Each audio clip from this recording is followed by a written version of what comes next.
todos, sejam muito bem-vindos à Sociedade Espírita Renovação. Para iniciarmos as nossas atividades, eu convido todos para fazermos a prece. Amado Mestre Jesus, é sempre uma alegria renovada, Senhor, quando estamos reunidos e principalmente unidos em Teu nome. Muito obrigada, Jesus, por tanto amparo, tanta assistência que temos recebido ao longo de nossas vidas. Agradecemos pelo corpo, pela saúde, pela família, pelo trabalho, pelos recursos materiais, pelos recursos espirituais, tanto a agradecer.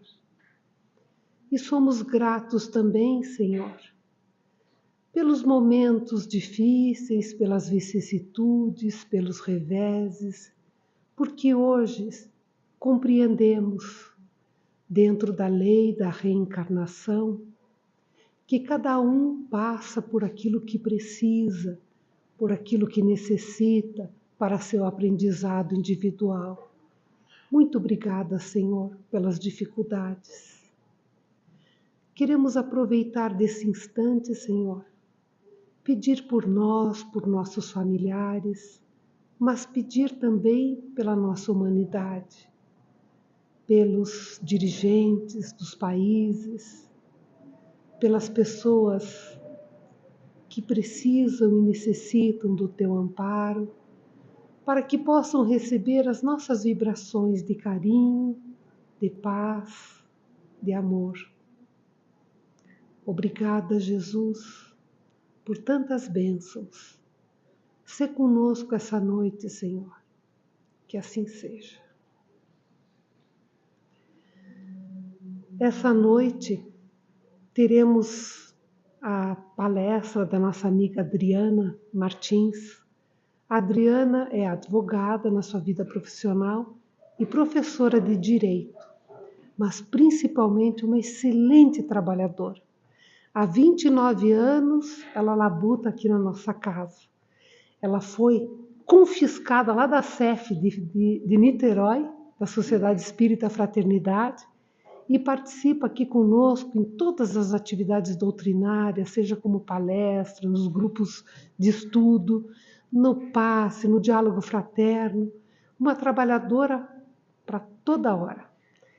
É contigo então, minha amiga. Fique com a palavra.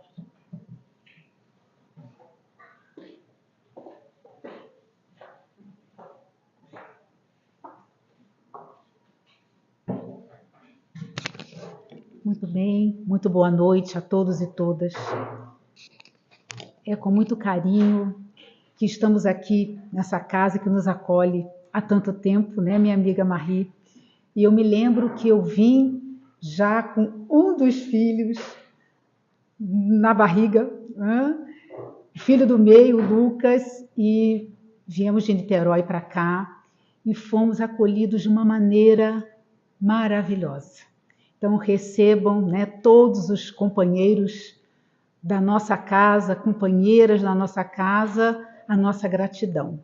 Então a gente já teve a oportunidade de se enganjar nos trabalhos que nos enobrece. Então não é o trabalho que precisa de nós, somos nós que precisamos do trabalho. O trabalho do bem, para a gente poder frutificar e aproveitar todas as oportunidades. Nós vamos hoje refletir um pouquinho sobre uma parábola que Jesus, há mais de 2000 anos, nos deixou. Jesus, como mestre de excelência, um grande educador, libertando-nos da ignorância da humanidade, nos deixa uma mensagem para podermos refletir e percebermos o que essa parábola tem a ver conosco, com cada um de nós. Essa parábola, então, está lá no Evangelho. Propaganda. Evangelho, olha aqui. Temos lá na nossa biblioteca para empréstimo. Temos também para quem quiser adquirir uma das obras básicas, né, do Pentateuco, que nós vamos falar sobre ela. Mas é lá no Evangelho que nós, então, baseamos toda a estrutura, a fundamentação para podermos conversar hoje com vocês. Então, a parábola, ela se intitula Trabalhadores da Última Hora. Porém, o nome da parábola é Parábola da Vinha. Por que esse nome Parábola da Vinha? Então, nós vamos entender o significado e o porquê Jesus falava por parábolas. Naquela época, o povo ainda merecedor de cuidados no sentido espiritual, no sentido da sua ignorância, do desconhecimento das coisas mais importantes do ser, Jesus, então, como educador, ele utilizava-se das parábolas, das histórias, para que nós pudéssemos compará-las com a nossa vida, com o nosso dia a dia, com as lições que estamos aí elencados, que estamos envolvidos na relação social, seja na família, seja no nosso trabalho, seja na academia, no estudo, enfim, nessa nossa sociedade. E ele, então, inicia essa história para compararmos com o nosso dia a dia de um pai de família que sai da sua casa e vai buscar alguns trabalhadores para poder verificar as situações da sua vinha. Então ele sai bem cedinho e vai então ao encontro de alguns trabalhadores. Os chama para trabalhar e promete um denário. Eu não faço ideia quanto deve ser hoje. Vamos imaginar um salário mínimo? Vamos imaginar um salário mínimo. Então, como se alguém nos convidasse para trabalhar na vinha do Senhor e ganhássemos um salário mínimo. E eles, então, felizes da vida, foram. Lá pelas tantas, pela 4ª hora, esse pai de família volta a procurar tantos outros trabalhadores e os encontra. E, na mesma forma, promete um denário para, então, servi-lo, ajudá-lo na sua vinha. Já ao cair da tarde, quase terminando o dia, ele vai até mais longe um pouquinho e encontra alguns poucos trabalhadores que estavam ali à procura de uma oportunidade e os pergunta: o que fazes aqui? Por acaso gostariam de trabalhar? E eles então falaram para aquele pai de família: sim, senhor, gostaríamos de trabalhar. Então venham comigo, venham trabalhar na minha vinha. Poucas horas depois, o dia se findou. Ele então chama um funcionário de sua confiança para pagar, fazer a paga dos trabalhadores. E qual foi a surpresa daqueles primeiros que desde cedo, desde madrugada, já estavam na labuta? Ganharam a mesma proporção daqueles últimos que chegaram quase ao entardecer. Eles ficaram meio chateados, sabe? E foram lá reclamar. Mas, Senhor, como assim? Isso é uma injustiça. Eu estou aqui desde cedo trabalhando, enquanto aqueles lá, os trabalhadores da última hora, só vieram ainda há pouco. E o Senhor, então, porque a gente gosta de reclamar um bocadinho, né? Eu acho que a gente se sente bem em reclamar, aquela coisa. Então, o Senhor explicou para eles. E aí eu vou usar uma frase que a gente usa no cotidiano. O bom combinado não sai caro. Já ouviram isso? Eu sempre falo isso com meus alunos. Professora, mas a prova... O bom combinado não sai caro. A prova é nesse dia, vai cair os pontos da matéria, então a gente não pode reclamar. Foi mais ou menos, mal comparando, o que aquele senhor da vinha colocou para os trabalhadores. O que eu combinei com vocês, eu cumpri. E aí, na verdade, a gente vai entender, à luz do Evangelho, segundo o Espiritismo, a explicação que os espíritos trazem para nós. Na verdade, o pai de família é a evolução, a nossa evolução, a toda a criação. Deus, na sua infinita bondade, nos dando a oportunidade de trabalharmos aqui na Terra para podermos evoluir, crescer, nos transformar em pessoas melhores. Os trabalhadores, toda a humanidade, que vai em busca da sua evolução. E a qualidade daquela paga é o que mais importou para aquele pai de família, quando, de uma forma equitativa, da mesma paga dos trabalhadores que começaram de madrugada, também foram a paga daqueles que chegaram por último. Então, trazendo aquela percepção de que o trabalho, a seara do Senhor, a vinha do Senhor é a terra. E nós, então, estamos aqui em busca dessa oportunidade de evolução. Então, as horas que vamos trabalhar, elas, na verdade, não importam tanto. O que importa na mensagem dessa parábola de Jesus Cristo é a qualidade com que vamos transformar o meio em que vivemos. E para que a gente possa fazer essa transformação, é necessário que primeiro a gente toque o nosso próprio coração.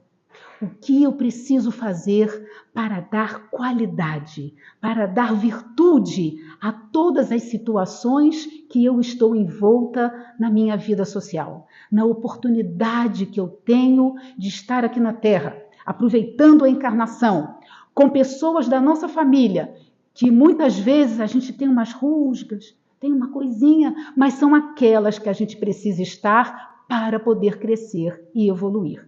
Então, a gente vai caminhando um pouco mais para verificar que esses trabalhadores da última hora têm a ver também com a missão, o compromisso, a tarefa de se reconhecer o bom espírita.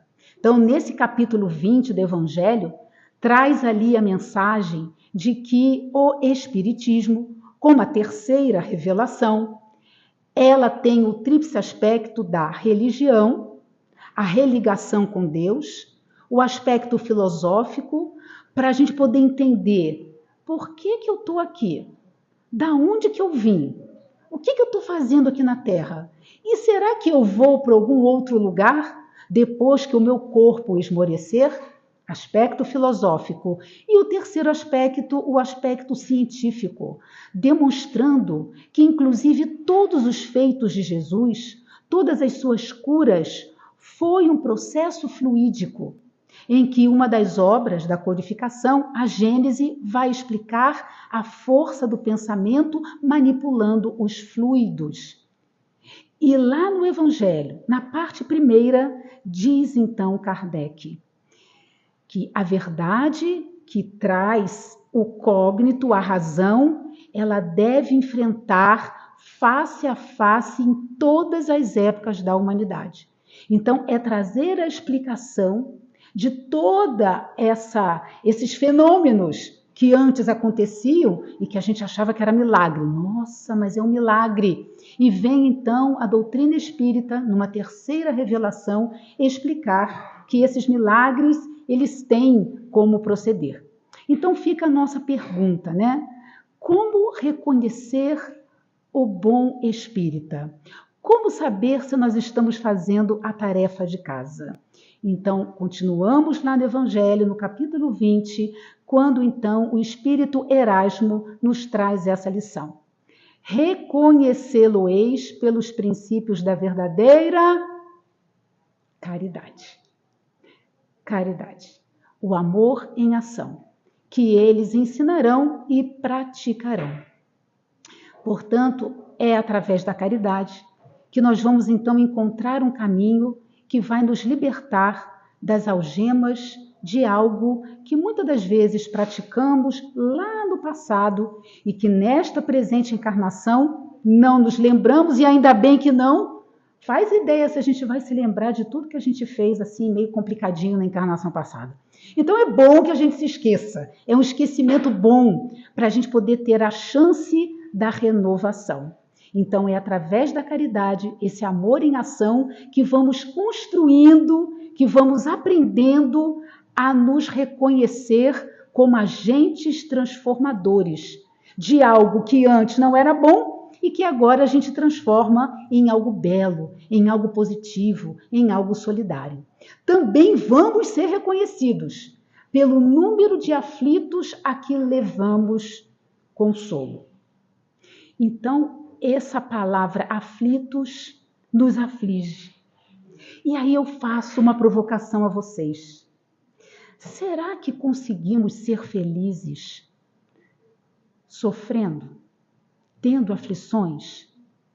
Porque, de uma maneira geral, nós estamos aqui nesse planeta Terra, né? Esse planeta lindo e maravilhoso, e a gente vê muita destruição, a gente ainda vê muito ódio, a gente ainda vê muitas guerras, muitas inimizades. Não levo desaforo para casa. Eu fico quieta no meu canto, ninguém mexe comigo. Estou aqui quieta. E isso já basta. Será? Será que não fazer o mal? Será que se eu ficar quietinha no meu canto, virar uma ermitã, subindo o Monte Everest e ficar lá só meditando, se conectando com Buda, não fazendo mal a ninguém, isso basta? No livro dos Espíritos, os Espíritos respondem que não, isso não basta. Não fazer o bem já é o mal. Então, quando nós estamos nesse processo social de estarmos lidando com caracteres diferentes do nosso, um gosta do vermelho, outro gosta do roxo, outro gosta do azul, e a gente se respeita, e eu compreendo que quem gosta do vermelho teve razões para gostar do vermelho, ou vice-versa. Quando a gente começa a entrar nessa interação e nos colocarmos no lugar do outro e percebermos que cada um de nós tem as suas aflições, porque nós estamos num planeta de provas e expiações. Não estamos aqui de férias. A gente vem, essa viagem, né, da evolução espiritual, a gente vem para trabalhar, a gente vem para aprender. Muitas das vezes funciona como um hospital, que a gente precisa se tratar das doenças da alma. E isso é algo interessante porque o corpo ele reflete o que a alma está sentindo. Então, muitas das vezes, quando o corpo dá sinais, a gente tem que procurar perceber por que eu estou sentindo isso, por que eu estou sentindo aquilo, quais as situações que me levaram a estar nesse estado melancólico, triste, magoado, raivoso. Esse consolo, então, é importante. A gente não podia deixar de demonstrar aqui, retratar aqui, essa figura, né, da Madre Teresa de Calcutá, que é um dos ícones, né? Madre Teresa de Calcutá teve uma missão muito linda e ela, com certeza, continua onde quer que ela se encontre, ela continua com a sua missão. Então, ainda há o reconhecimento do verdadeiro espírita, do verdadeiro cristão. Reconhecê-lo-eis pelo seu amor ao próximo, pela sua abnegação, pelo seu desinteresse pessoal. É aquela coisa, né? Nossa, eu vou tratar aquela pessoa bem porque eu posso tirar uma certa vantagem, né? Não, eu posso fazer tal coisa esperando uma recompensa. É aquela história do espírita, né? Que faz alguma coisa pensando, quero ir para o nosso lar. Então eu preciso, né, ficar bem direitinho, porque senão pode ser que eu não vá para o nosso lar. Então, quando a gente fala da caridade pura e simples, tudo é um começo, né, pessoal? Tudo é uma construção. Mas quando nós falamos da caridade pura e simples, como a entendia Jesus, vem trazendo para nós a reflexão do desinteresse pessoal. Eu faço bem porque é bom fazer o bem. Eu faço bem porque algo de mim, alguma virtude de mim, ela se conecta com o outro. Porque se eu hoje tenho uma aflição, o outro também pode ter. E é se dando as mãos que a gente vai conseguir, né, passar por aquela situação muitas vezes difícil e que por um momento a gente passa assim pela cabeça de acho que eu não vou conseguir. Reconhecê-lo-eis os cristãos, hoje, né, os espíritas, finalmente pelo triunfo de seus princípios. Isso está em Erasmo, Anjo da Guarda do Médium, Paris, 1863. O que significaria, vamos tentar entender, o triunfo de seus princípios? Então, conectando com o Livro dos Espíritos, que é outro livro das obras básicas que nós utilizamos bastante quando vamos aqui, né, arquitetar, elaborar a nossa fala aqui para vocês, né? É perguntado como que nós podemos, né, entender o estado de felicidade. Todo mundo aqui quer ser feliz, né? Acredito eu, né? Todo mundo? Claro que sim. Todo mundo quer encontrar uma maneira de estar bem consigo mesma, de estar bem com o outro. Como é que a gente pode conseguir, então, esse patamar, esse degrau, subir o degrau para encontrar a tão esperada, tão sonhada felicidade? E é lá no Livro dos Espíritos que fala a consciência tranquila.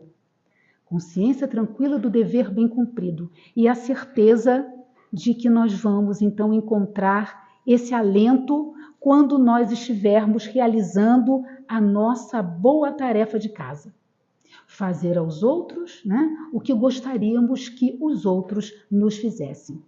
E aí vem de novo a pergunta: como ser considerado um trabalhador da última hora? Lembrando então que essa última hora é a qualidade do trabalho, é a qualidade do esforço, é a qualidade do empenho que temos que ter para conseguir sermos melhores no hoje do que fomos ontem e melhores ainda no amanhã do que estamos sendo hoje.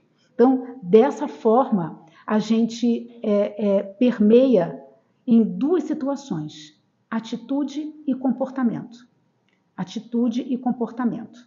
Até porque outra passagem no Evangelho vem trazendo para nós que não adianta orar, Senhor, Senhor, quero ser boazinha, me perdoe, se eu no mesmo instante eu agrido, eu firo, eu uso da maledicência, eu uso do egoísmo e eu uso do orgulho. Então não são as palavras vãs que vamos então perceber o toque no nosso coração.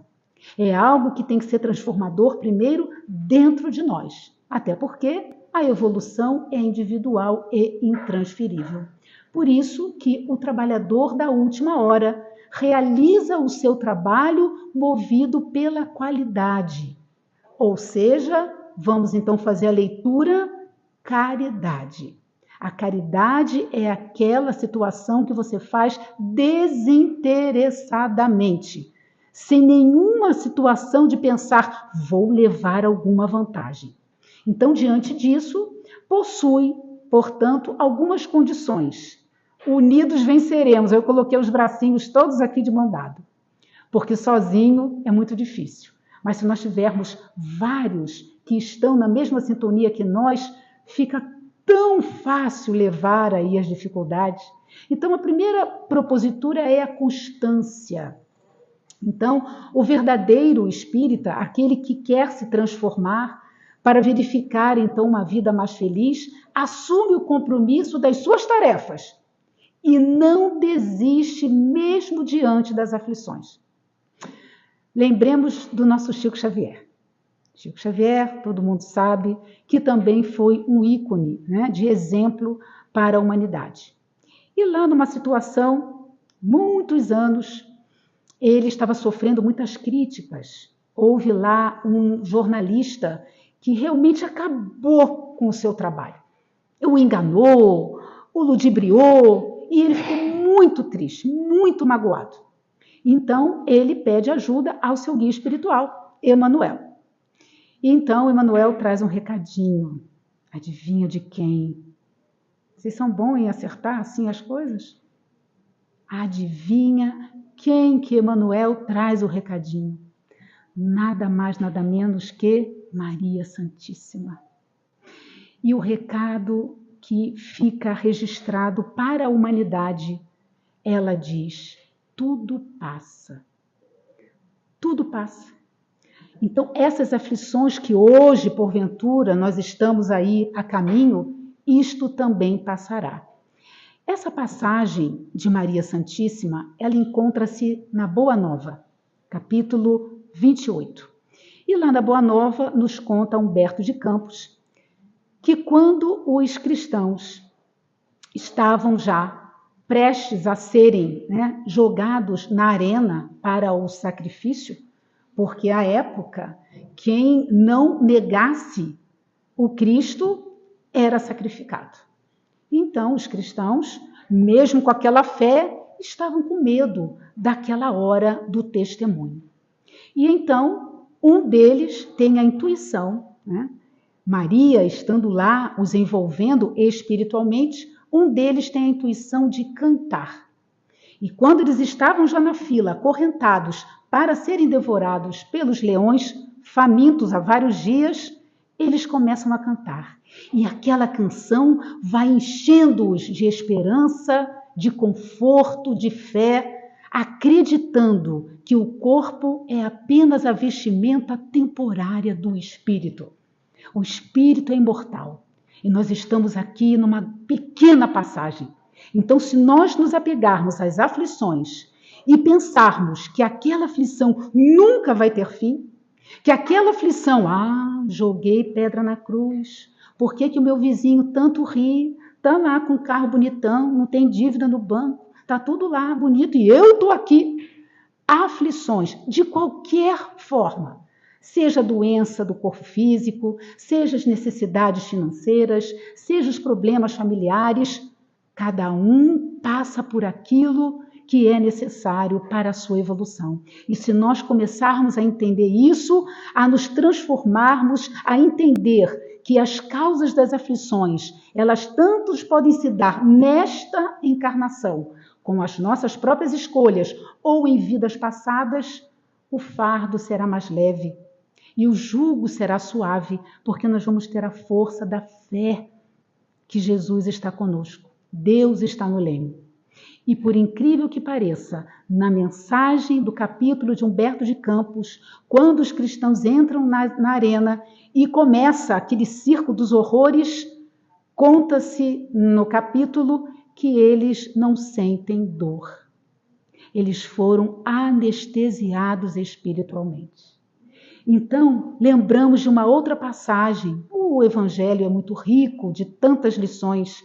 Quando a mulher hemorroísa vai procurar Jesus para tocar-lhes as vestes, porque ela tinha uma fé que se ela fizesse isso, ela estaria curada.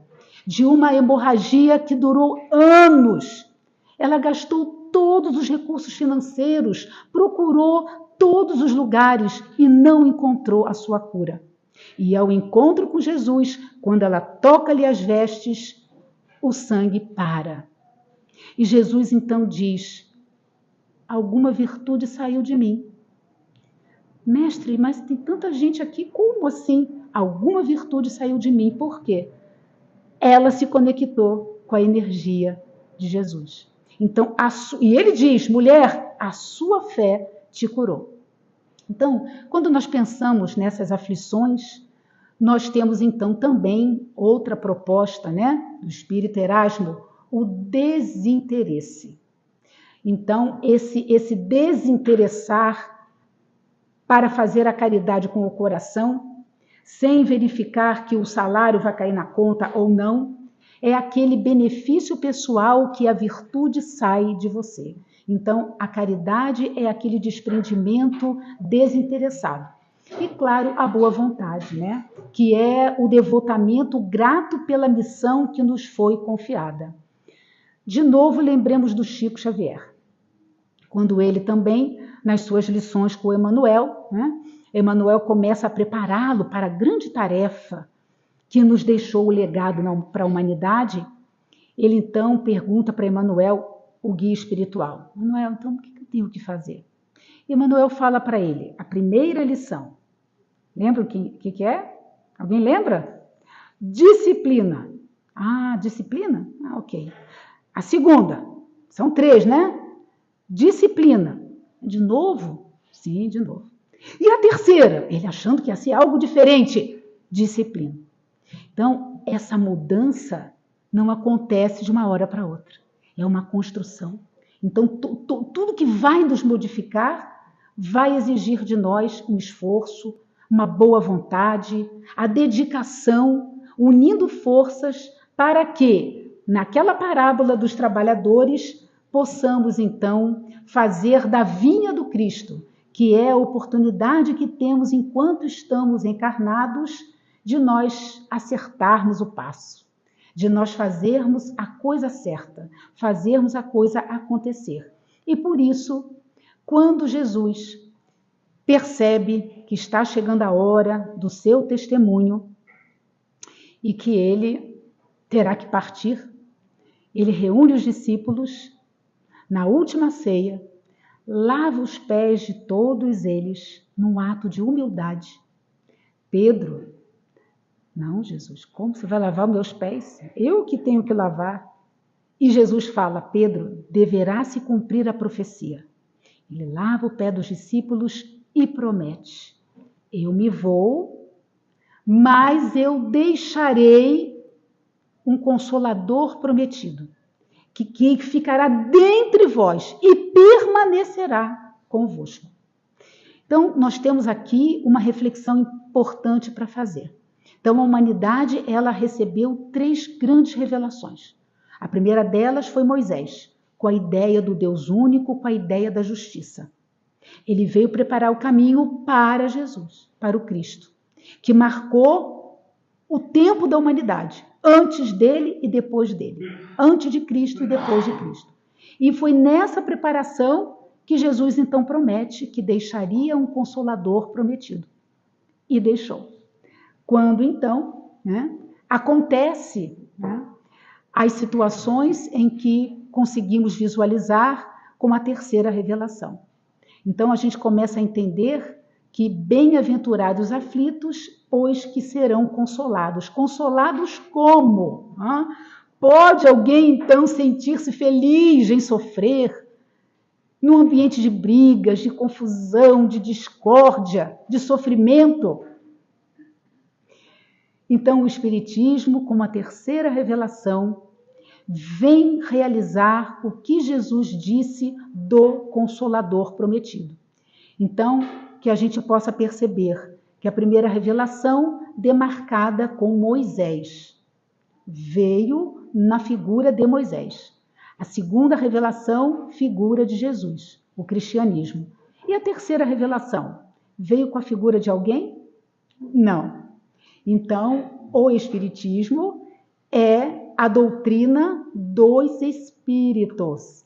Então, é o conhecimento das coisas, fazendo com que o homem saiba de onde vem, para onde vai e por que está na Terra.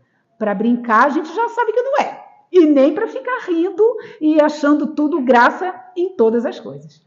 Então, o Espiritismo ele vem demarcar, como a gente já colocou, o tríplice aspecto.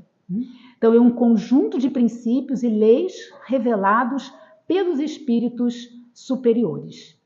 E aqui está a figura desse ilustre tarefeiro, ilustre missionário, Allan Kardec. Então, foi Allan Kardec que codificou a doutrina espírita.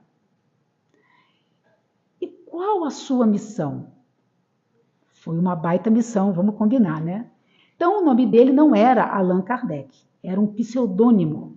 O nome verdadeiro era Hippolyte Léon Denisard Rival. Nasceu em Lyon, na França, no dia 3 de outubro de 1804. E por situações que a gente já conhece, e eu sugiro, se vocês não viram, vejam o filme Allan Kardec, que é bem legal, bem interessante. Ele então precisou utilizar-se desse pseudônimo. Então ele veio com uma missão grandiosa de codificar a doutrina espírita através da razão, da lógica, do bom senso, do sacrifício, horas a fio, estudando, refletindo, juntamente com os médiuns que o ajudaram, auxiliaram nessa codificação. E por que não exaltar a figura da sua esposa? Essa história de dizer que atrás de um grande homem há uma grande mulher, nada disso. Não é assim, nada disso. Então, ao lado de um grande homem, houve também uma grande mulher, Amélie Gabrielle Boudet. Ela exerceu um papel primordial. Muitas das vezes, Allan Kardec, cansado, desanimado, muitas críticas, muitas situações violações de toda a ordem, e ela firme ao seu lado, sem deixá-lo esmorecer. Então, ela exerceu um papel também fundamental que eu não podia deixar, né, de exaltá-la nesse momento. Ela foi professora, com diploma de primeira classe, na primeira escola normal leiga de orientação de Pestalozzi, da qual também o Allan Kardec era professor e mestre, enfim. Foi poetisa, artista plástica, com domínio das técnicas tradicionais. Imagina naquela época uma mulher exercer todo esse papel, esse enfrentamento, né? Muito corajosa. Ela teve também a sua missão, o dever cumprido. E contidos nas obras de Allan Kardec, a codificação da doutrina espírita. Então, primeiro, o Livro dos Espíritos, que eu sempre faço menção a ele, o Livro dos Médiuns, explicando esse intercâmbio, né, daqui dos encarnados e os espíritos que já habitam o plano espiritual. O Evangelho segundo o Espiritismo, que é esse que eu mostrei aqui, que vai nos contar, na visão da doutrina espírita, todos os feitos, todas as passagens de Jesus. O céu e o inferno, demonstrando a energia, o tom fluídico, a categoria dos mundos, verificando que o que a gente é aqui hoje, nós vamos continuar sendo. A morte não muda o nosso caráter, não muda a nossa essência, a gente só vai de um plano para outro. E a Gênese, que vem explicar a força dos fluidos, a ciência sendo demonstrada face a face em todas as épocas da humanidade. Então a gente percebe que não é o fenômeno milagroso. Então a gente entende, a gente estuda, a gente se aprofunda para poder entender. E dentre esses tríplices aspectos da doutrina espírita, o que muda? O que nos transforma? A maneira de enxergar as coisas. Então eu costumo também lembrar esses 3 momentos da doutrina espírita. Costumávamos dizer lá em Niterói, na nossa terra, o primeiro momento é quando a gente vai procurar o espiritismo, a doutrina espírita, para tentar entender um pouquinho como é que é, né? Eu vou lá para ver como é que é. Então você entra na doutrina, naquele olhar curioso, tentando verificar, ou por alguma outra razão, por um sofrimento, enfim, cada um com as suas razões. O segundo momento é quando, de fato, a doutrina começa a mexer na sua intimidade. Ela começa a penetrar nas suas atitudes e no seu comportamento. Eu não devo fazer aquilo, porque aquilo não é bacana. Aquilo vai começar a agredir a minha consciência.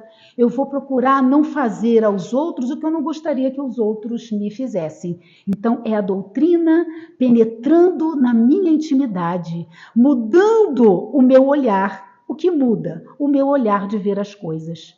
E o terceiro e lindo momento é quando a doutrina espírita sai de nós. Quando a gente começa a ver que a gente não pode ser feliz quando o nosso irmão passa fome.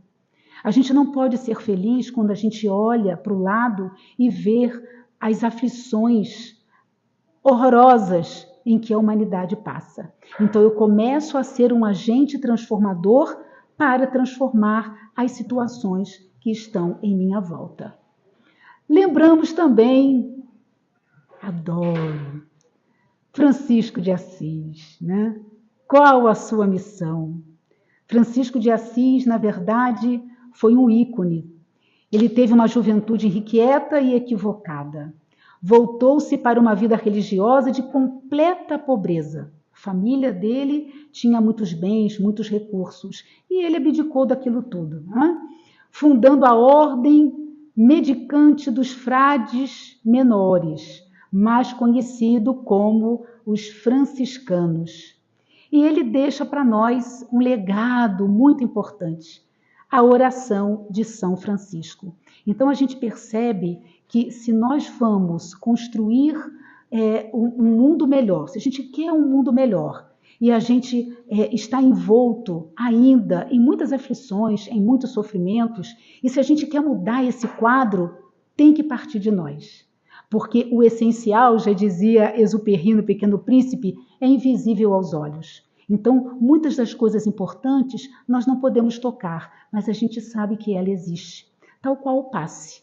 Então, nós vamos para a cabine de passe, nós estamos recebendo aquela energia. Nós não estamos vendo a energia cair, mas ela está lá. Então, é a força do pensamento, é a vontade firme, sem desistir. Lembremos de Maria Santíssima, tudo passa. E a gente, então, finaliza a nossa oportunidade de estarmos aqui com vocês com as lições de Francisco de Assis. E é ele que diz: Senhor, fazei de mim um instrumento de vossa paz. Onde houver ódio, que eu leve o amor. Onde houver a ofensa, que eu leve o perdão.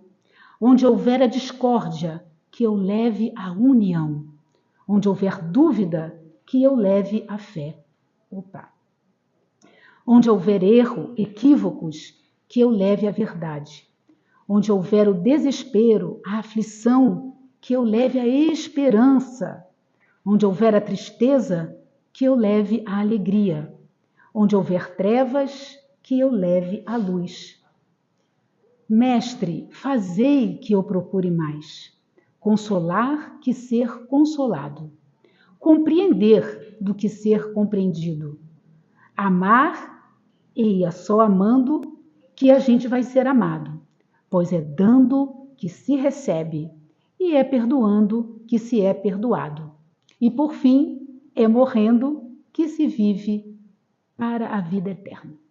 Muito obrigada pela atenção dos senhores.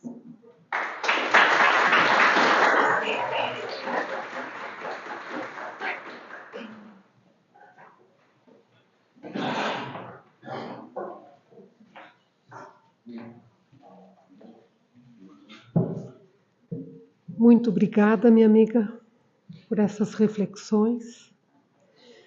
Nós vamos fazer a nossa prece agora e depois permaneçam nos seus lugares, que todos serão chamados para o passe. Quem quiser, né, pode usufruir do passe.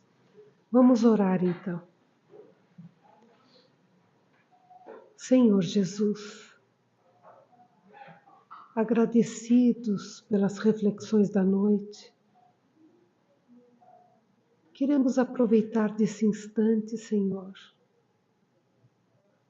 para solicitar a presença dos amigos espirituais, que eles possam derramar sobre nós as energias abençoadas, nos trazendo harmonia, tranquilidade, saúde, paz.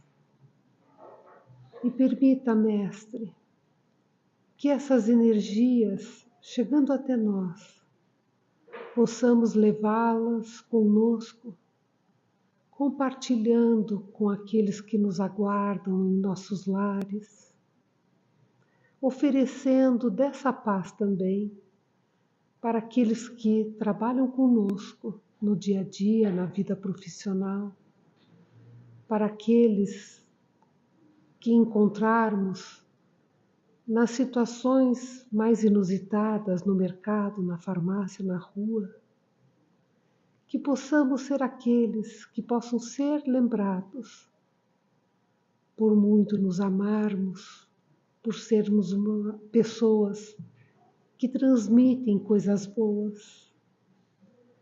Obrigada, Mestre, pelas energias aqui recebidas. E sê conosco, Senhor, e fortalece a nossa fé, para que saiamos daqui e possamos colocar em prática tantos conhecimentos, tantas informações. Abençoa, Senhor, os nossos bons propósitos e sê conosco, Mestre, que assim seja.